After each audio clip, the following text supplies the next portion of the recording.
it's lovely to follow in the footsteps of lots of teaching specialists and history specialists that I've worked with, as I mentioned, in different capacities. Like I see Arthur Chapman and Ben Walsh have given talks before, which are great. So it's a wonderful initiative, and it's wonderful because it's also getting me out of the other reason I'm at work today is it's getting me out of coaching in kind of sub-zero temperatures. So the under-15s at Faversham Town girls and the under-18 boys are missing out. I'm not going to talk too much about my sort of purist research in some ways. I'm happy to loop back around to some of the books and projects that Sam mentioned.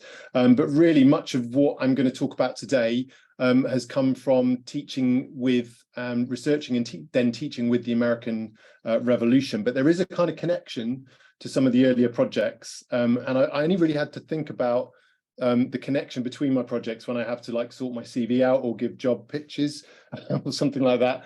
And the connection between them all actually is that I've realized I'm fascinated by histories of failure. And that the colony Georgia that I worked on some gender history initially was a sort of failed parliamentary trusteeship experiment in the 18th century. It was a non-slave colony in the middle of the American slave South.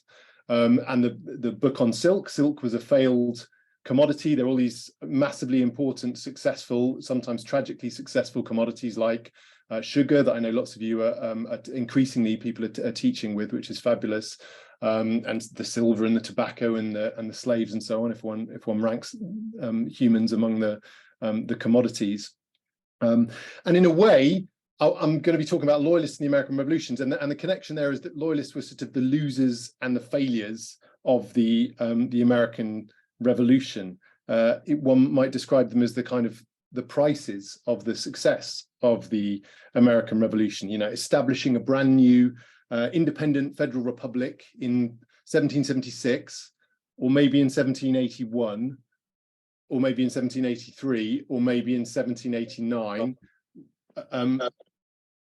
Whenever we kind of choose to set our timelines, whichever one we choose, it required victimizing a significant proportion of the colonial population.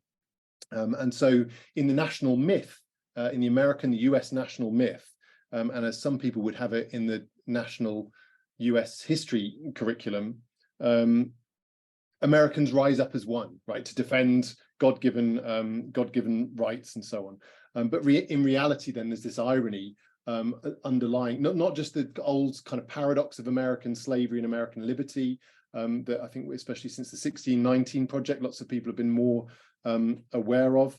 But there's this irony that underneath the claims of liberty, this whole subsection of the population, perhaps 500,000 people, had to be in turn watched and repressed and intercepted and sometimes banished, executed, and ultimately many of them, of course, had to be rehabilitated if the new project was going to work. So there's this really interesting dynamic about the Loyalists and their treatment.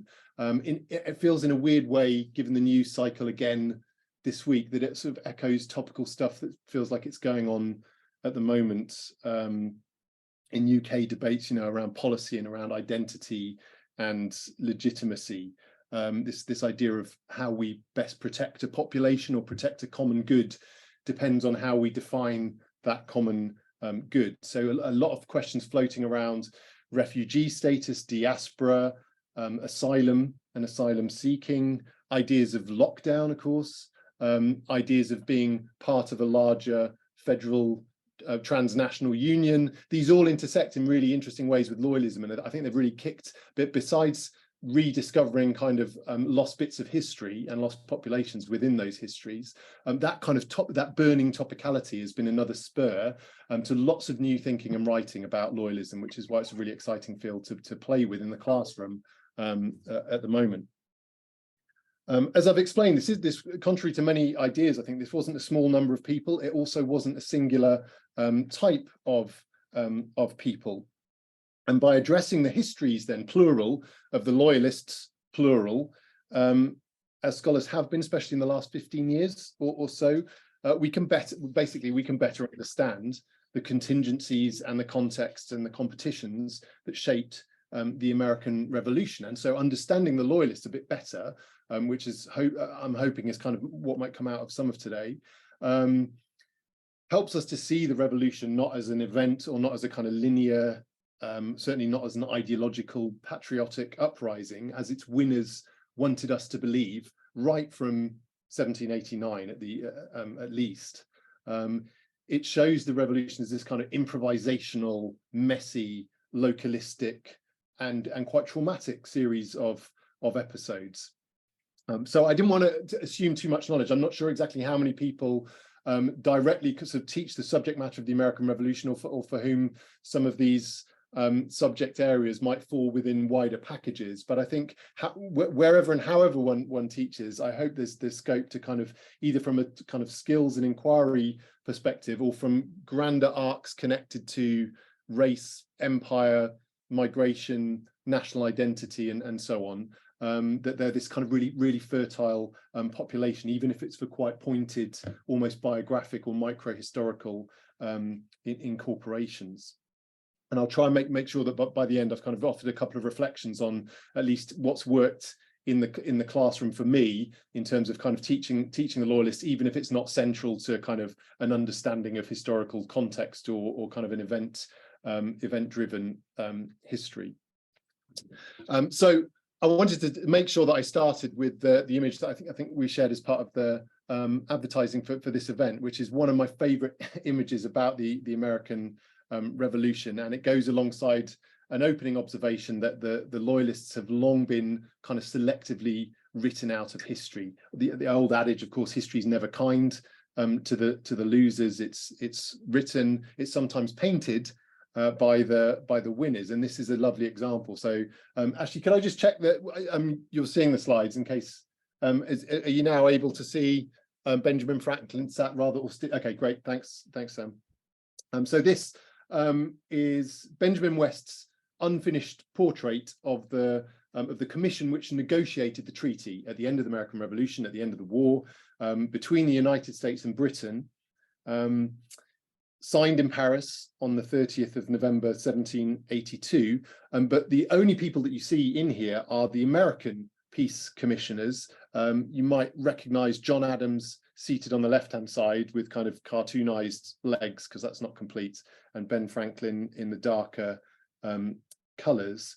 But the British delegation, mindful of being recorded or potentially recorded at a point of profound humiliation, really, for the British Empire, the loss of many of the mainland American colonies, refused to pose. They refused to be kind of forever remembered. So it's a great object, I feel, to start and to teach with.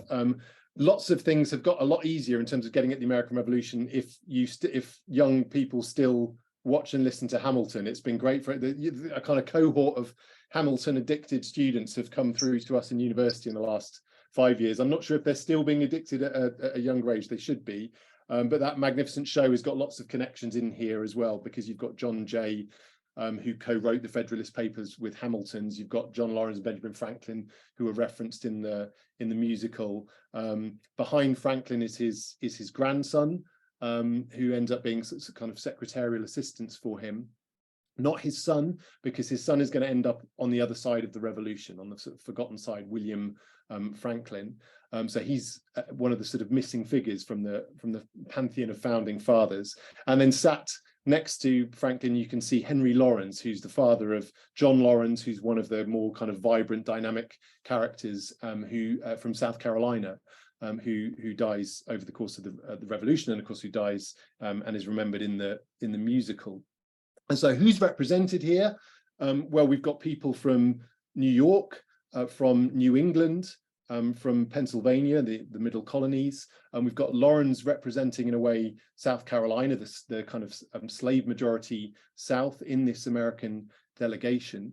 We're missing the British treaty negotiators, and we're also missing the Loyalists. There are no Loyalists, there are no indigenous peoples, thousands of whom, of course, allied with the British effort and are characterized by many as sort of proto-Loyalists or Loyalists alongside the British. There are no blacks, again, thousands of whom, of course, fight for or with the British, many of whom having freed themselves from slavery to take advantage of kind of military offers by various commanders over the course of the Revolutionary War. So this treaty is going to recognize US independence and sovereignty, it's going to grant away vast lands of those populations, especially the Native Americans and the and Loyalists. The treaty is going to protect British merchants. It's going to protect British debts, but abandon lots of other sort of interests, including many of those who've acted as refugees over the course of the war, who fled to British lines.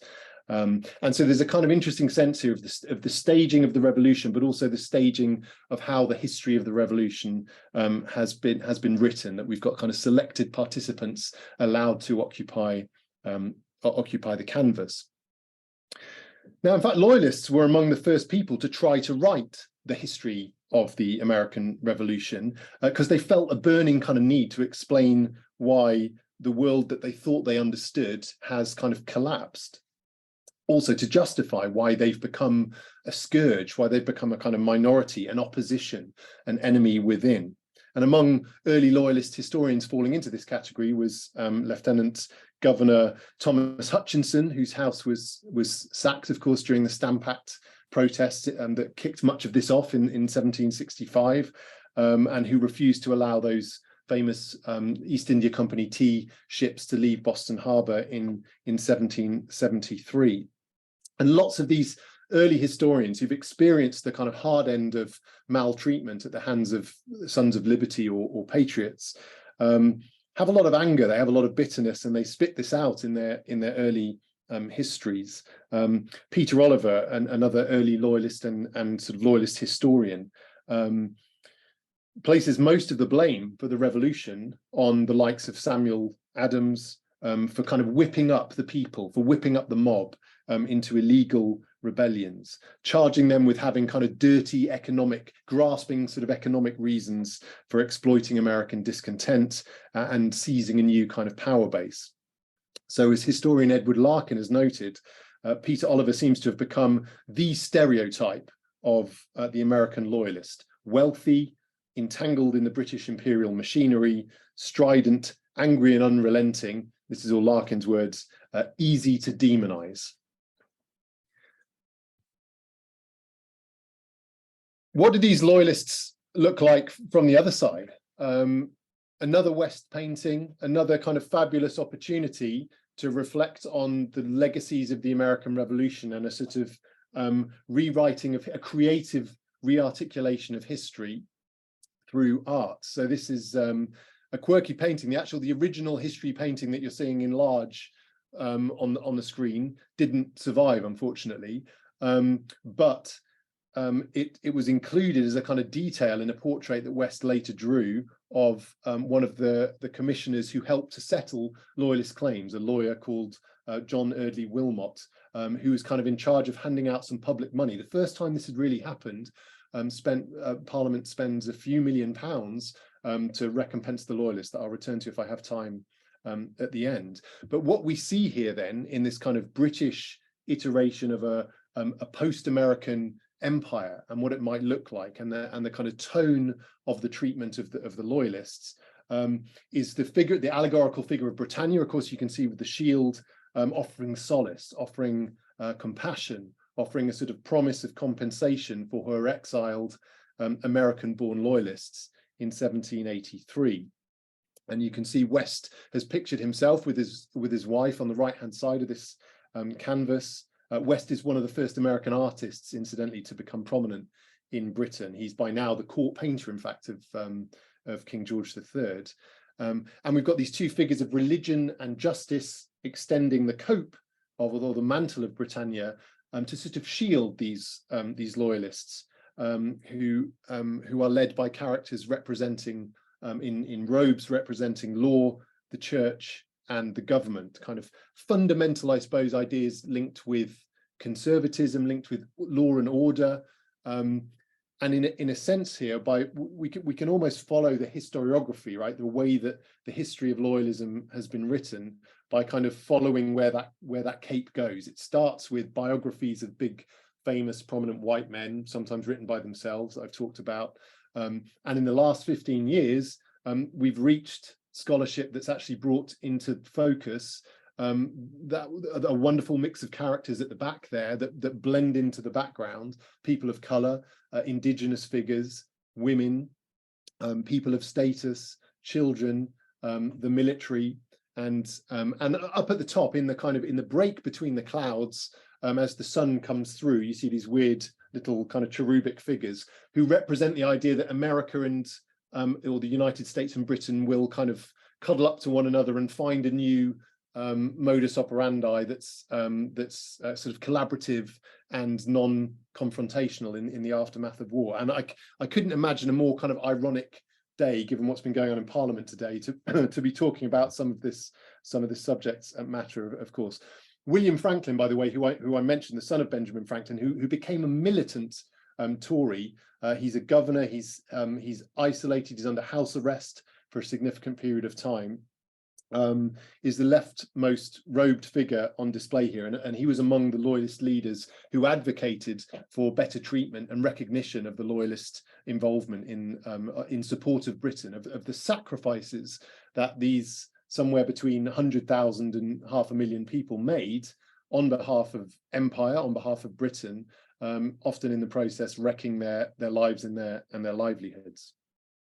So, as I said, I wanted to start with these two paintings because even if you take away nothing else or have to disappear, I think they're a lovely bridge in terms of thinking about the writing and the painting of history and the rearticulation of a notion of empire that maybe is more familiar, that fits more with what we might think of, many of you teaching, of course, things like the abolition of the slave trade with 1807, with a sort of slightly more benign notion of imperial reach and responsibility, that is in a weird way kind of multicultural, even though it has an obvious kind of internal cultural hierarchy on display, driving towards the crown, driving towards, you know, Linda Colley style Britishness on the right hand side. So they're a nice kind of microcosm, really, of some of what I'd like to go on to explore in a little bit more depth. And really what I'm going to talk about in the next 25 minutes or so, then I'm going to break into kind of three sections. Firstly, how the Loyalists have been and still are sort of caricatured, and the power that caricaturing of a population and their motives has had through time, really, and how consistent it's been actually in lots of ways, even if we look at Hamilton and film and popular understandings in the US today. I want to talk a bit about the journey through from obscurity, in spite of having written the first histories, right, from obscurity in the history of the American Revolution to now a place of real prominence in where academics are writing. And then just think a little bit about some patterns and how one can maybe understand them and link them to again, topics today. Firstly, just for a minute and no longer, I'm going to restrict myself. Just wanted to give my personal sense in Microsoft Word Art, which is my kind of go-to simplification tool, still slightly dated now, I suspect, of how to understand the American Revolution. Right, this is my first year undergraduate lecture. Right, try to get heads around this, and we often draw on the Declaration of Independence to link up to this set of claims. So in terms of those classic questions about what were the origins of the revolution, what different elements kind of fed into these developments between the 1760s or the end of the 7 Years' War and where we reach in the 1770s and 80s, there's a sense that there are these kind of different bubbles of discontent, some of which come from cultural roots, some of which come from geographic roots, some of which are sort of ideologically hardwired into colonial populations, who were very sensitive, who were very alert to the perceived violation of their rights. And over the course of these ham-fisted imperial measures that are passed at the end of the 7 Years' War to try and recoup some profit from the vast territorial conquests in the 7 Years' War, there's more and more sensitivity, there's more kind of gravitational pull into these bubbles at the center, and people become increasingly alert to sort of conspiracy theories, to a sense that this is intentionally being pursued, firstly by evil ministers, then by Parliament, ultimately by the King, and one by one these different organizations are sort of rejected, and Americans think their way, led by the likes of John Adams, obviously, and co, find their way through to sort of new articulations and new ideas, and kind of ultimately break with what had been an incredibly strong and loyal sense of Britishness and sense of kind of ideological loyalty as late as 1768 or even 1774 for many. And that, you know, in and around this is the irony that actually each of the different colonies that become states have their own emphases. Actually, they bring very different dynamics. Some of them, as I'm sure everybody knows, have enslaved majority populations in places like Georgia and South Carolina. So the setup of these colonies is very different. But because those different fears and concerns feed one another, ultimately one finds them beautifully articulated and sort of tied together by Jefferson and co. in the Declaration of Independence, which is a brilliant kind of justification that's defensive and that draws all of this language and all of these sensibilities together, and makes a great deal about the idea of virtue in particular. So virtue is kind of latent in lots of these rights and lots of these specific issues about taxation, but the language of virtue and virtuous behaviours are really important to thinking about the Loyalists, because like many populations, the best route to a sense of a group identity is by othering somebody else. And so the non-virtuous, the evil among us, you know, some of these tropes, some of these ideas, anti-virtues basically, malign actions and characteristics are ascribed in very caricatured form to these populations. And this is a point I want to make about these caricatures having incredible sort of legs through time, in stark contraposition to the founding fathers, who get to shape their own legacies, who get to shape the structure of the Constitution, but also the memory of the Revolution. Loyalists don't end up with that sort of access. They don't end up with that, if you like, cultural power of self-articulation, partly because of the diaspora that I'll talk about towards the end. But they're seen as the baddies, right? They're seen as sycophantic, cowardly, grasping, as we've already heard, often aristocratic. I'm sure that the Hollywood British accent, kind of British villain, I can't prove this, but I can't help but think this, you know, there's a link here to loyalism, a sense of kind of morally flawed characters who it was justifiable to condemn. So we get these kind of pantomime loyalists already cropping up in the work of people like Thomas Paine, of course, an ardent spokesperson for American sensibilities and republicanism. He characterized loyalists in the crisis that he wrote during the Revolutionary War as a people who had, quote, forfeited their reputation. I think that's a glorious and a really powerful phrase, this idea that they don't have the right to have a reputation anymore. And it's kind of self-fulfilling because of the success of the revolution and the Revolutionary War. He says that their governing passion is avarice, that they're grasping again, this idea that far from having virtuous or ideological positions, they're motivated by the wrong vectors, right? And so their principle, as he puts it, is to worship the power that they're most afraid of. And we get this sort of a set of almost impossible behaviors and characteristics, because on the one hand, they're violent at times, and on the other hand, they're cowardly. And yet nobody really sort of tries to critique this set of difficult to resolve sort of combinations. And, you know, this popular patriotic purchase has never really gone away. And one can look back at the musical Hamilton. This is an exercise I love to do in class, which is to invite students to pick their own song or to pick a set of songs. And I tend to choose two of them because it's all on Disney Plus or been like harvested on YouTube by now. It's possible to show. I daren't risk the Gremlins, digital Gremlins again. Otherwise, I would show a quick clip of the song, which does feature, which is led by a loyalist, a real person, Reverend Samuel Seabury, an Anglican minister from New Jersey and New York. And by inviting the students to kind of think about the songs and how they're expressed in Hamilton the musical, and what virtues or what sort of characteristics are being linked to the historical figures because of the style, because of the is this a hip hop song? Is it a hard hitting? How much masculinity, how much sexuality are in these songs? And in contrast to almost any other song, in the musical. The song that's sung by Samuel Seabury again has him trying to stand to make himself taller, rather pathetically, has him singing in a kind of English accent. He's very effete. He's outdone by Hamilton very quickly in a sort of sing-off in the middle of the song for those that know it. And so even in what is culturally and racially and from a production point of view, a really exciting, innovative, mixed, cutting-edge 21st century progressive phenomenon, the Loyalists are still kind of where they were in 1776.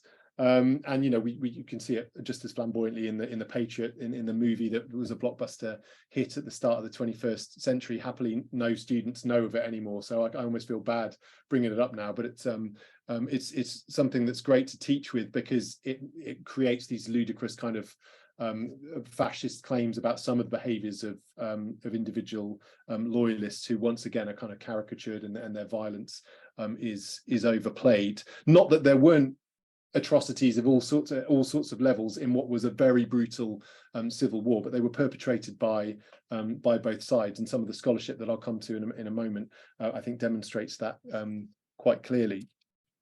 So the caricature drives all the way through the 19th century. It's still alive in lots of respects today, and it's been really hard to sort of shake off.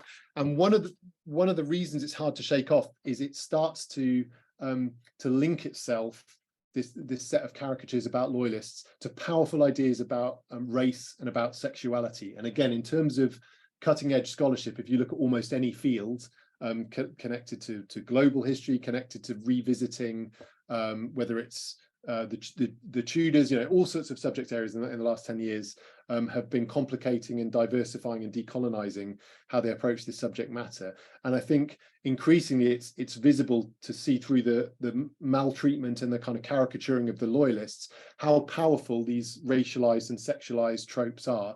A very famous instance in relation to the American Revolutionary War is this episode that was huge for Patriot propaganda, that got all sorts of coverage in American newspapers, which was the death of Jane McCrae, who was as you can see here,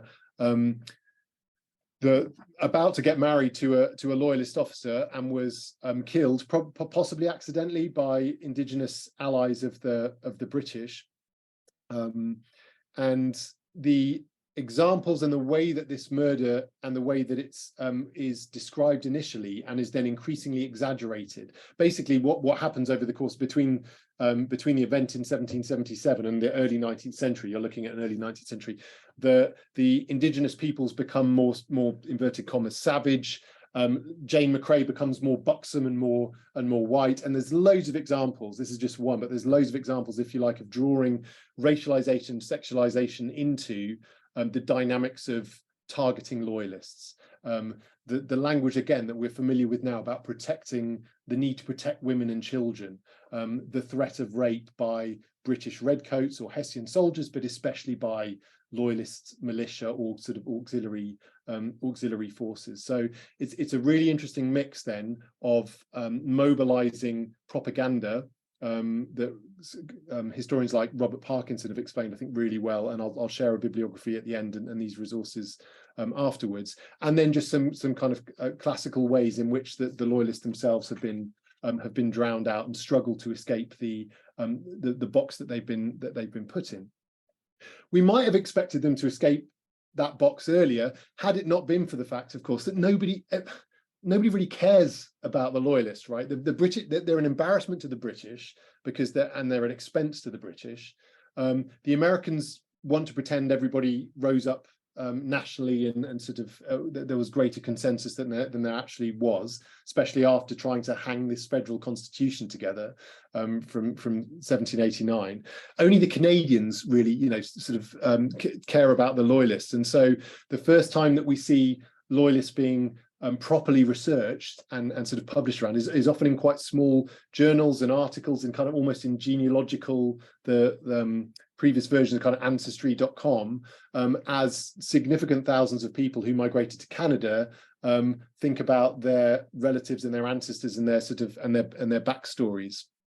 And only really in the 1960s do we see the first major monographs on the Loyalists, and then, as I've said already, these only become more nuanced, I think, from about 2000 onwards. So it's a really clear historiographical arc to play with when it comes to why have some people been written about, why have some people been forgotten.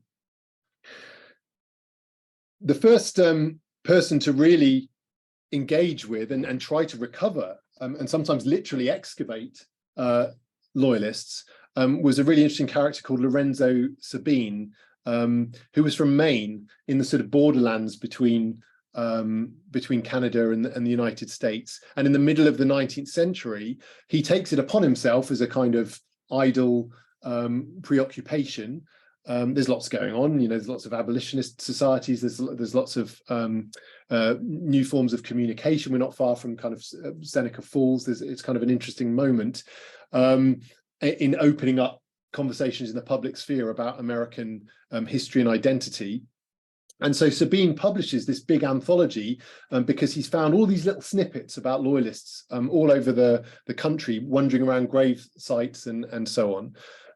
And his hope is that America has reached a point that it can kind of maturely deliberate in a more nuanced way on the Civil War and on the kind of prehistory of the Revolution. But considering we're about to hit the point, of course, in the 1850s where America literally tears itself apart between North and South, what's remarkable when he publishes this book on this first history of the Loyalists is that everybody hates it, basically. In the North, you can see an excerpt here from the Boston Courier. The Loyalists, traitors, they might be called. That's not a great start, right, to a kind of book review. Seem to be peculiar objects of Sabine's respect. And in the South, in South Carolina, they ask a similar question. What's the point of what he's doing? They ask. With what benefit to the future or compensation to the past? With what moral of any sort Mr. Sabine never seems to have considered? So they're asking questions from very different societies in the 1840s, these different sections of the United States. But they're asking a kind of similar question about, surely the point of the history that we write ought to be to romanticize, to nationalize, to kind of celebrate facets that bring us together. He was too early for his own good, clearly. But what's great is these little sketches that he published. They're all on archive.org now, and you can raid them, and they're a wonderful resource because they're only kind of a paragraph or two each. Some of the more famous Loyalists end up with a page or two, but they're just a weird and wacky array. And so what I tend to do is kind of send students off into this anthology. So find someone that you find interesting, find a few facts about them and bring them to the table. And by having that conversation with 6 different people or 4 different groups or whatever it may be, you end up with this kind of set of profiles of people's activities, and some of them will be military and some of them will be political, and you start to build a sense of the kind of social breadth of these Loyalists, which wasn't necessarily Sabine's intent, but is one of the functions of and sort of uses that we can put his research to. Another reason why the Loyalists have not had as much airtime as one might expect is it's really difficult actually to define what a Loyalist is. And this again has really motivated scholars to think deeply lately and to start to compare loyalism. So there've been books looking at Irish loyalism, and then think about Atlantic loyalism or loyalism or royalism in other revolutions, because obviously every revolution in the Age of Revolution has its sort of portfolio of different groups for different reasons who are counter-revolutionary in one form or another. So another great exercise actually to play with is to invite students to themselves come up with there isn't a definition that works. Come up with your own definition of loyalism, and once you invite them to do that, some of them will naturally think in kind of militaristic terms. Have you taken up arms? Has somebody taken up arms for the king? That's like a pretty hard action. In which case one can see, one can draw a line around it. But what about boycotting? What about writing? What about having to become a loyalist because if you didn't, you were going to have your property confiscated because you're in a city that's occupied by the British army? So very quickly, with these sort of definitional issues, you can break open this whole kind of slightly ludicrous binary that the American Revolution was either patriots and loyalists, and actually, of course, there's people crossing over all the time.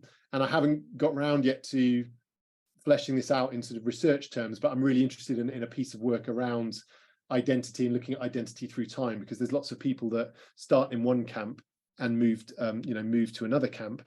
And some students a couple of years ago came up with this kind of great, rather than thinking in binary terms or across one axis, of thinking as well about strength of sentiment that would allow one to almost plot on the same chart people with very different motivations. Because otherwise, how do you look at the experience of an enslaved person in Georgia who's facing a lifetime of hard work on rice plantations and has a narrow window and dangerous window of opportunity to run to the British in Savannah?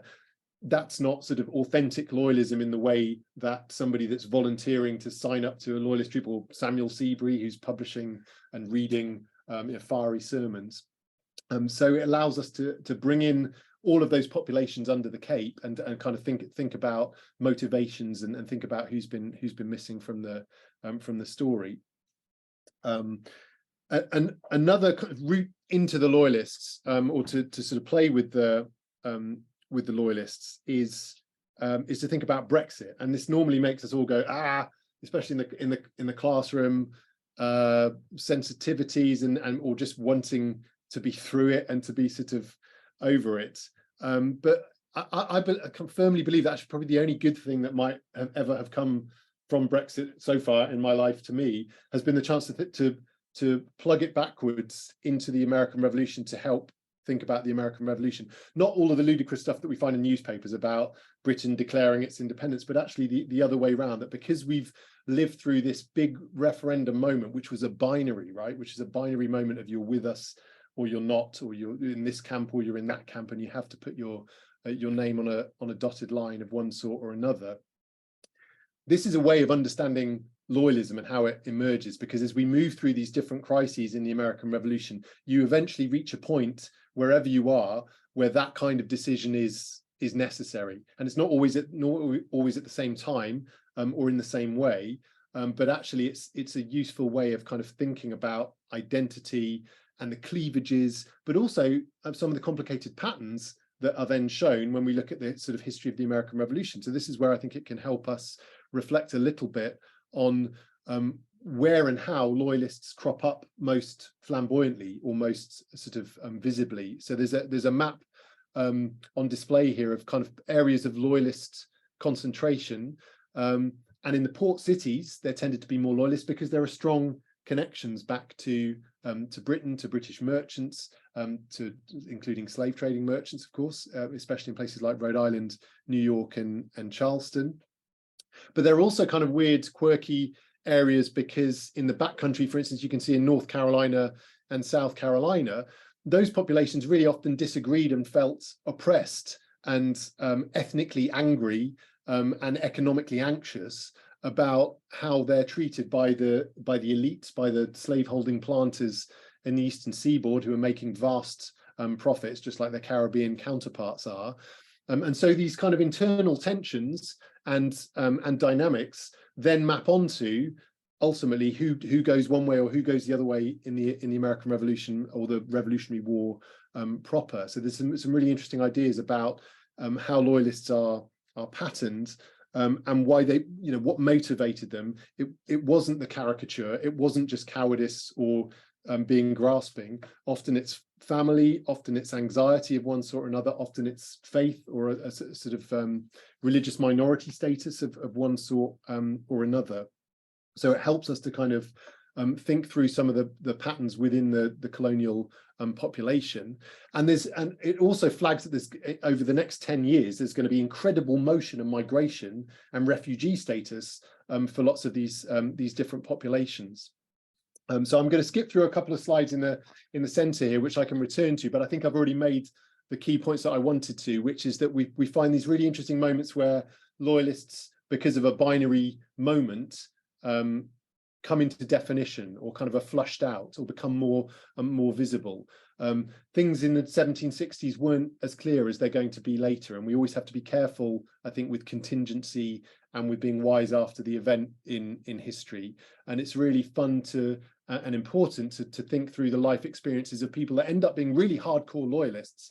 People like Joseph Galloway, who's sort of becomes a commander of the of loyalist troops and of occupied cities, and becomes a very vocal spokesperson. He's one of the people urging the crown to continue fighting the war, because he says there's all these loyalists that will come out if you just keep on fighting. So he's kind of connected to some of the debates about the military events of the revolution and the way that the war is conducted as well. But in 1774, he was at the Continental Congress. Like, it wasn't clear which way he was going to fall on one side or the other.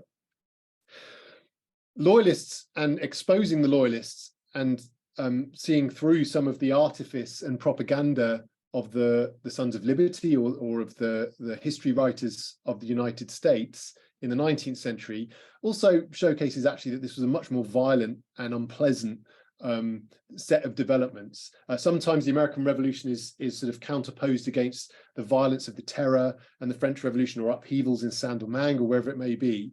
But lately there's been a real pushback against this idea of a sort of quiet, consensual, reasonable, ideological revolution, and a great piece of work if you're looking for accessible evidence of some of this, and you've only got, like, a couple of nights to play with, is Holger Hoek's Scars of Independence. Just came out a couple of years ago, and emphasizes the kind of violence, including the violence perpetrated against loyalists, that actually was a way of binding the patriots together, almost, again, but through acts of sensational othering, sometimes quite violent and bloody acts of othering.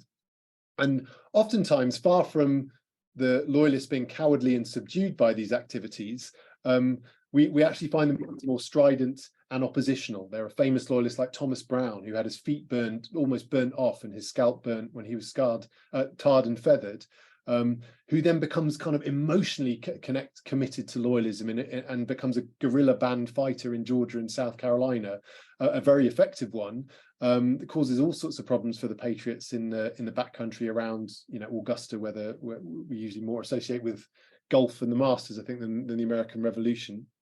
And one of my favorite characters pictured here, far from the effete Samuel Seabury of the Hamilton musical, this is Jonathan Boucher, an Anglican cleric, who defies this idea of being supine and sort of passive. He's from Cumbria originally, and he's far from anti-egalitarian in his sensibilities. He ends up in Virginia and Maryland, which are tobacco slavehold. These are the colonies or states of people like Thomas Jefferson and George Washington of slaveholders, and yet he's willing to educate blacks. And so he has kind of progressive sensibilities, even though he's going to be a loyalist and a conservative. And when he turns up to his church in 1775, he finds 200 armed men there who are fed up with him being loyalist, and they're there to stop him from preaching.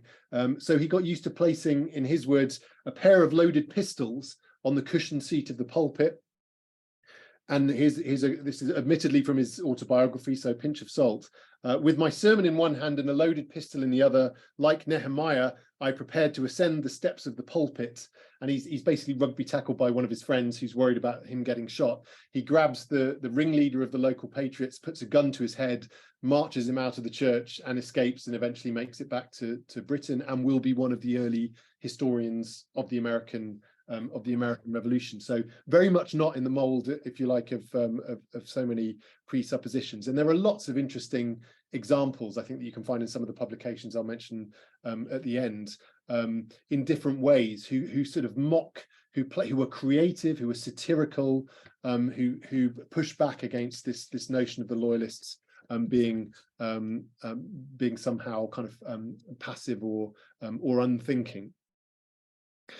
Of course, the loyalists in the conflict itself, as troops on the ground of very different troop types, again, contrary to maybe the caricature of holding back the British, or not emerging or problematizing the campaigning from a British perspective, lots of scholarship in the last 10 years arguing that actually they made a significant and dynamic contribution, especially in the second half of the war. Once the French are in this war, it becomes a totally different global war. And at that point, suddenly, actually, Loyalist units, and they've had a couple of years training and experience by now, which include militia, they include dragoons, and they include these really quirky deployments of black troops, many of them former enslaved people in the so-called Ethiopian regiment, raised by Lord Dunmore, or the Black Pioneers later in Georgia and South Carolina. They include, of course, auxiliary indigenous peoples as well that rampage up and down, as we've kind of seen through Jane McRae, but are organized and coordinated and seriously compromise the American war effort at lots of points in the sort of conflict. So again, we need to rethink slightly the efficacy and the impact of some of these loyalist troops. And this is one of the leaders that's thrown into real prominence in a way that was unlikely to happen had it not been for the Revolutionary War. So this is Thayendanegea of the Haudenosaunee tribes, or the Six Nations that used to be known as the Iroquois. And he's probably, by the way, the figure that's depicted. You can see the likeness with an older portrait of him in that Benjamin West painting that I sort of showed at the start. So there's plenty more to say and to explore about the Loyalists. And just by way of kind of beginning to wrap up, one of the ways I like to involve students with them and their experiences is to think about these cities that are occupied by the British, because the British occupy almost every city in the American colonies at one point or other over the course of the Revolutionary War. They tend to serially occupy and then evacuate them as life gets more difficult in one way or another. But what ends up happening is that each of these cities is kind of a militarized garrison town, and loyalists from all over the colonies kind of flock to these areas. So we get these weird populations. They're all made up of Americans, but they're not necessarily Americans that have an awful lot in common with one another. We've got incredibly wealthy, elite slaveholding types, sometimes with their enslaved people who will never be freed from bondage as a consequence of the revolution. And then we've got all of these other groups, including runaway enslaved people from patriot masters, thanks to those offers made by the British military. And so you can play with models of visualization. I often use the Assassin's Creed franchise, which is great to get students to think a little bit actually about how intimate, because we often think of these as cities because of what we know about New York and Boston now, but really they're kind of tiny communities where people are well known to one another. And it starts to make sense when you look at the primary sources, how much knowledge is being passed on and exchanged. And actually, these are experiences of kind of entrapment and being besieged, even while at the top end of the social strata, we've got marriages between British officers and wealthy colonial families like Elizabeth Liechtenstein Johnston, who's pictured here, who I did some research on from Georgia. And finally, on the Loyalists, of course, it's the bigger connection to empire and imperial sensibilities. And we've had a glimpse of that already through the Benjamin West painting. But you get a sense here of actually the scale of the refugee crisis that's precipitated at the end of the conflict. Somewhere between 30,000 and 80,000 people fly from the colonies of one status or another. A significant proportion, as you see, become, if you like, a foundational Anglo population for Nova Scotia, New Brunswick, flood into Quebec, and eventually what will be Upper Canada and Ontario.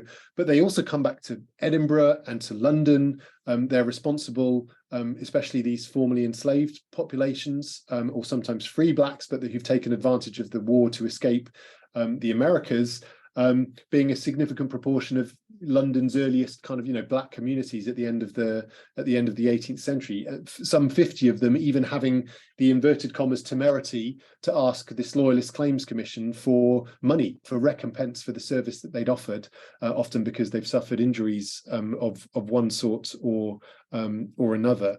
So there's this kind of serial refugee status, this serial migration that raises really interesting questions about imperial identity, and that also helps to shape the new iterations of the British Empire on the other side of the Peace of Paris. And in and amongst these, of course, are some really exciting micro-histories that have been wonderfully explored by the likes of Simon Sharma and Cassie Pybus, but that aren't necessarily, I don't think, always on people's radars to connect up to the increasingly well-rounded work that people are doing in classrooms to think about Africa and African histories and Black British and Caribbean histories. So a significant population of around 1,000 of these formerly American Black Loyalists who've started in Nova Scotia. I mean, they started in the American colonies. They've then gone to New York. They've then gone to Nova Scotia, where they're pretty poorly treated, but at least remain liberated. And then many of them end up as part of the Sierra Leone Company in this kind of quirky settlement spearheaded by abolitionists and various religious organizations. And there's a wonderful stroke tragic historical irony that they're a few stones throws away where this settlement is created in Sierra Leone to pioneer a new kind of Anglo colony and Anglo empire in Africa, from Bunce Island, which is one of the main slaving stations that's still going to be operational, that's going to be beginning to send slaves back to the American South to repopulate the American South now that cotton has been discovered and before the window of transatlantic shipment of Africans is closed under the terms of the American Constitution.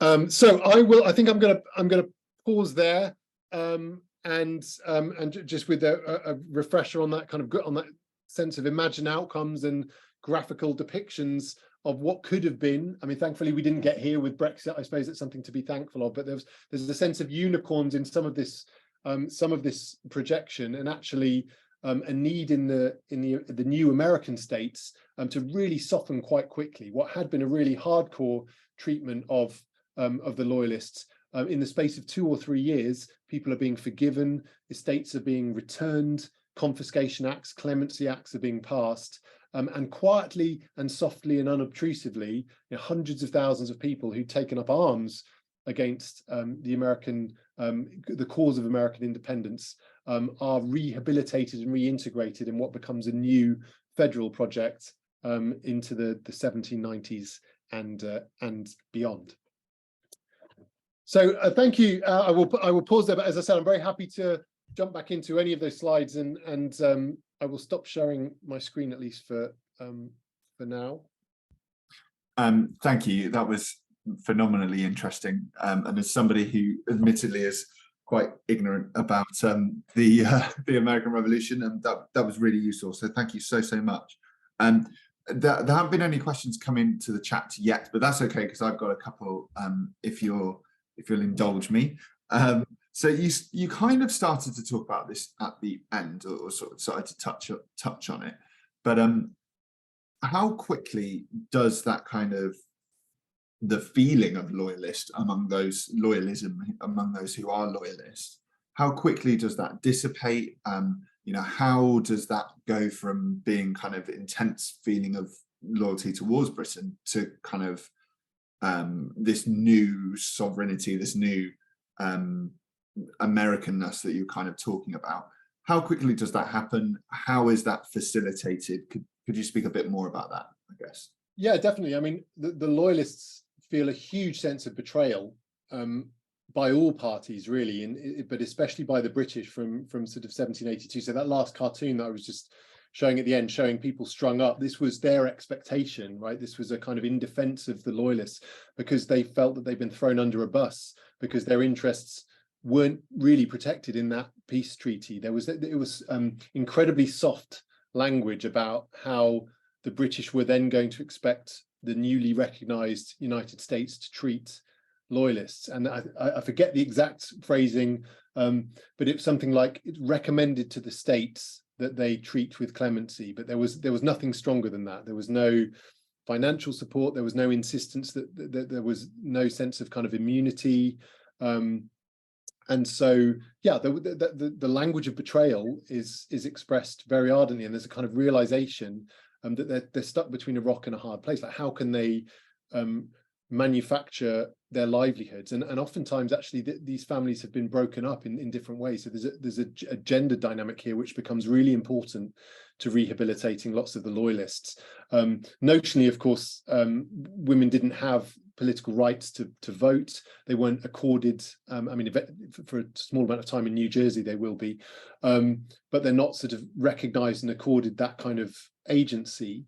And weirdly, for the Loyalists, this becomes a kind of asset, because there's a sense that, well, you can maltreat the patriarch, right? You can confiscate their estate, but you oughtn't to do anything that's going to compromise the wife or the family, who can't have political agency of one sort or another. And the Loyalists kind of start to exploit this, and so their route to rehabilitation, their route to recovery after that initial betrayal, and if they haven't left the colonies, is often very much through kind of interpersonal community relationships, and it's hard work. They're kind of seeking out that forgiveness, trying not to be ostracized, trying to rebuild businesses and business relationships. So there's been a couple of great, often at the kind of state level. So one that springs to mind by Rebecca Brannan, looking at South Carolina in particular, and she's, I think the title is From Revolution to Reunion. There's a sense that the Loyalists themselves have to kind of almost have to say, well, we're not going to get any joy anywhere else. We can apply for this parliamentary fund, but that doesn't cover all of the costs. And the best route now is to kind of accept the new reality that we're in. And in a weird way, one of the things that perhaps accelerates that rehabilitation is the financial mayhem, the kind of economic nightmare. So again, something topical, I guess, cost of living crisis, prices soaring, currency devalued. One of the reasons the federal constitution, of course, is necessary, and all those conversations in 1787 to repackage how the American Constitution sort of functions and create the new Constitution, is everything's falling apart.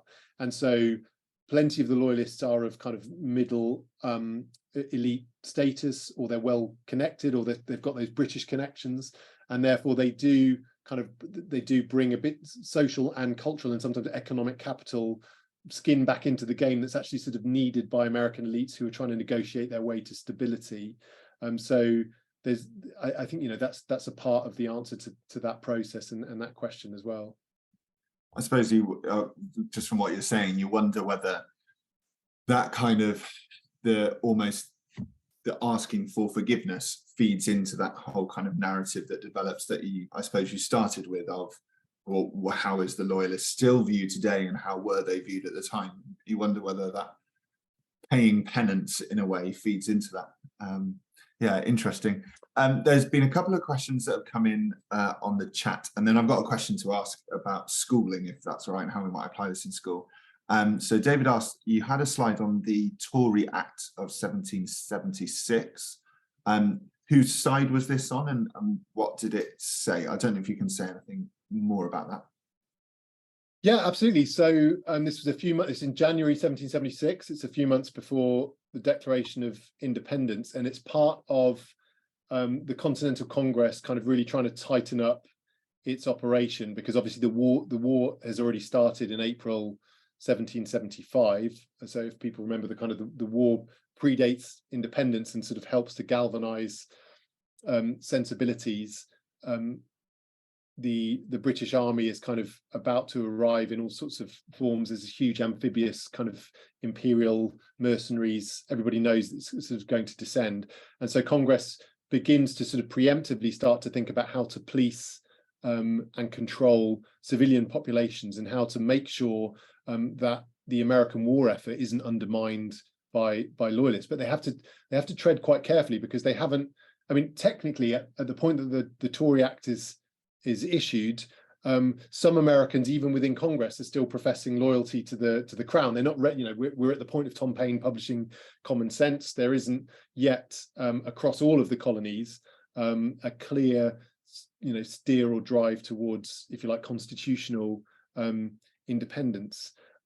So the early sections were benign in that Tory Act. They talk about kind of a fear of excessive punishments doing damage, and some scholars, people like Tim Breen, have looked at this and tried to make the case that actually this shows Americans are being consensual and gentle and ideological, right? That this is still an ideas-driven, the virtues, if you like, are benign.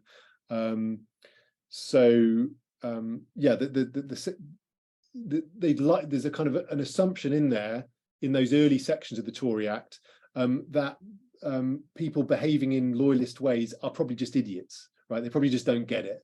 And they've been duped. They haven't thought cleanly. They haven't thought carefully. They've been duped by ministers, or they've been misled by Anglican, sort of hardcore individuals. So all this stuff about treating erroneous persons and try and talk them round. But actually, some of the later clauses in there get pretty dark as well, as was the case with the committees of correspondence that are set up and the committees of safety. Again, safety for who? To what end? So there's a recognition that action needed taking to cope with unworthy Americans. That's the language of the Tory Act. Again, it's one of those points where we start to see the unclear mosaic of what it means to be loyal really kind of taking shape. It's allowable, in fact, it's insisted under the Act that wicked practices are restrained, but it's left to the discretion of local groups what that looks like. If you're storing arms, if you're rampaging on a militia grounds, or if you're just not buying the right goods.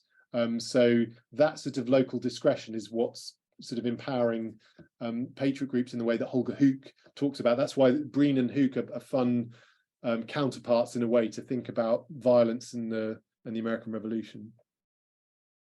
Yeah, that's really interesting. Again, thank you. I think that plays into that whole narrative again, doesn't it, that we were talking about before. There's been a couple of other questions come in, but I'm conscious of time. And as I said, I have a teaching question to ask. So I'm going to take a question from Rachel that's come in. And then David, I know you sent another question. I wonder, Ben, whether perhaps if we run out of time, if David could maybe tweet you. Yeah, sure, that's fine. Yeah, or anyone can email. Yeah, we'll circulate that. Cool. So I put Ben's Twitter handle further up in the chat if you scroll up, if anyone does have any questions. But Rachel asks, can you recommend a good source for new historic research on Loyalists? Yeah, absolutely. So I've got a slide somewhere here, and again, I'll circulate this for people to have a think with at some point. There's a handful of the sort of publications that overlap with some of my talk. I guess I might come back to the question, because it sort of depends. Are you talking about for use in the classroom, or for exerting for students, or for sort of consuming and repackaging? I mean, Ruma Chopra's book, which I've got a sort of purple star next to, called Choosing Sides, is really good. I use that for my special subjects, and it's capable of being mobilized for third-year undergraduates. But actually, the starts of each of the sections, and there's a long introduction summarizing that arc of loyalist historiography that I was talking about. So that's really powerful and really useful. And then what's the remainder of that book is basically a whole set of mini primary sources. Some of them are a bit opaque and kind of hard, and even for my special subject, students sort of struggle with them. But actually, in every chapter, there's at least sort of 3 or 4 that you can pull out, and the chapters are organized around some of these colonial populations. So there's a chapter on indigenous peoples, on Black loyalists, and so as a one-stop shop, that would probably be one of the go-to places that I'd recommend. Recently, Alan Gilbert's published a work on Black patriots and loyalists, about the war in particular, that I think is it's not as kind of deep diving as and it's not as kind of florid as the wonderful work of Maya Jasanoff and Simon Sharma that I've also got listed here. But in some ways, it's that kind of makes it more accessible, I suppose, and it's very up to date on the war in particular. And then there's a couple of other volumes there, but there's some brilliant websites that I've listed here too. Especially for teaching around 2 of the areas that I found most useful. One is for kind of thinking about biography and what biography is and how to teach it, but it might be that Sam wanted to loop back to that. So there's some websites here that have got brilliant maps and that tell individual loyalist stories, or that actually have transcripts, but transcripts that are, I think, at least Key Stage 4, maybe even other points kind of accessible. They'll need help navigating and so on, but that pull from published works by people like Boston King, who were part of those kind of migration currents. So if you're looking for maps, if you're looking for podcasts, images, or little bits of primary sources, then those websites, frankly, are as good as any single monograph, I'd say. Thank you. That's really useful. And what we'll do, if you don't mind sending us those slides, is loop people in via YouTube descriptions. Usually is how we tend to do that, or via the email list that we got from Eventbrite. That'd be very useful, I'm sure, for everyone, myself included. Kind of last question from me was just around sort of teaching, really. I was kind of trying to think from the perspective, because if you teach America or linked topics at GCSE and A-level, the links are really clear. Even as you were talking there, for us, we teach migration through time at GCSE, and actually we teach about people who are coming from, particularly Black people who are coming from America after the Revolutionary War, Bill Richmond being one of them, who's obviously quite widely known. But actually, if you don't mind letting me know who that person was, who asked for compensation payout, that would be brilliant, because we'd love to include them, and that'd be very interesting.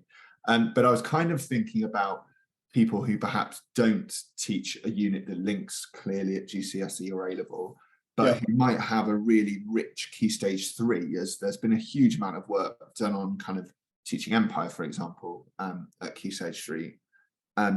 So, and you sort of touched on this at the end, with links to Sierra Leone, things like that.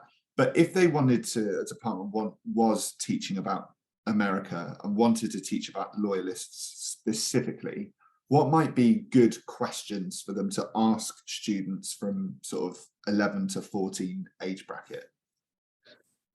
I mean, some of the bigger debates about American history and identity that have been playing out in the culture wars, that have been playing out in relation to statues, commemoration, so some of these link obviously to Confederate memorials or Confederate flags, or civil rights, and the evolution of those rights. I think that's where there's an awful lot of mileage of kind of thinking about those initial fracture points, and the first time from an American perspective that these questions of identity and morality and race in particular, I guess, are needing to be sort of confronted and articulated. So from a bigger sort of American history picture, really good places to start might be the 1619 project that I mentioned, that offers, which was a New York Times, Nicole Hannah-Jones and a whole team there. I'm sure most people will be familiar with it, but just in case anyone isn't, made a really sort of strong and controversial case that rather than telling America's story as the Arc of Liberty and democracy, that actually the sort of the flip side, the history of racial oppression, exploitation, and so on, has been if you like, the warp and the weft of American history and identity. And one of the biggest controversies about the 1619 project played out all over the place, massive Twitter wars in the late 18th century, absolutely hinged on this question in a way that only Twitter can sort of inflate things to become, maybe Twitter and history, I don't know, but hinged on this question about whether the American Revolution was fought to protect slavery, because of what was initially a kind of throwaway line, but then had some backing because of some of the measures that were taken, and the fact that many American patriots in Virginia were sort of upset or were motivated or mobilized because of a slightly premature proclamation issued by a slightly problematic Governor Lord Dunmore. So there's lots more to say about the backdrop there, but to come back to the kind of bigger picture question, 1619 project, I think, is a way at it. And so's Trump, right? Trump, when he left office, issued this ludicrous 1776, I think he called it the 1776 Commission, and his plan was to completely rewire American education because the wrong things were being taught in history, right? The progressive version of the American Revolution that included all these other people. It's fine to have them there somewhere, but it's kind of like back to the code, that there should be some people in the foreground. And it very clearly expressed who the authors of that commission, or the kind of moving agents behind that commission, very few of whom incidentally were academic historians, certainly not academic historians of the 18th century. And so the American Historical Association kind of have a one-pager that's really easy, accessible and clear. And so there are great vectors into this issue and this moment in history, and how people are still trying to politically repurpose it and treat it in the wake of all sorts of other rights movements in American history. So that Trump 1776 commission was a nightmare as an educational proposition. It was the first thing I think that Biden and his team chucked out, when they arrived in January, after they were sure that the whole fabric of American life wasn't going to collapse. But it's brilliant as a historical source. I don't think that many people sort of use it, because it offers this just bizarre mix of individuals. So if you teach anything to do with the American Civil War, Frederick Douglass, Abraham Lincoln, there's this sort of odd set of connections that are sought to be made. Seneca Falls, about a particular view of American history. And what's nice about it is I think you can it would still work at Key Stage 3. I think it was, you can mobilize that at any level, because you can play with where the knowledge base is and how it might fit in. I don't think you'd want to build too much around it, but it would certainly allow you to then ask questions about the revolution, about loyalty in the revolution, about the meaning of the revolution, and America's sense of itself and its rights, kind of history, questions of liberty, oppression, victimization. I think that's how you get to some of the Loyalists. Yeah, it almost takes you full circle, doesn't it? Which is really interesting. Ben, can I finish with a quick plug? Yes, please do.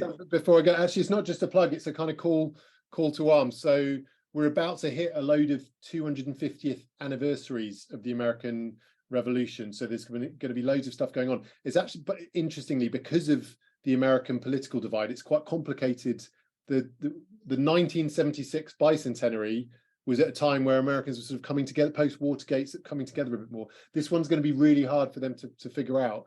But there's going to be, I think, lots going on in the next 2, 3, and then 5 years connected to this. And so we're hoping to make use of the Age of Revolution project to build some new resources. So if anyone's got ideas, if anyone teaches it, is interested in teaching it, wants to collaborate, or kind of work up some new resources, or is in the process of doing that, or is thinking about doing it, I'd be delighted to be in touch with folk. And I definitely want to circle back to Sam and anyone else that's working on Black British history and the sort of waves and individuals thrown into circulation, whether from a migration point of view or a sort of revolution or a Black British point of view. So we're going to do something with Tom Paine. We did a Peterloo graphic novel, and these will hopefully be made freely available and disseminated to schools.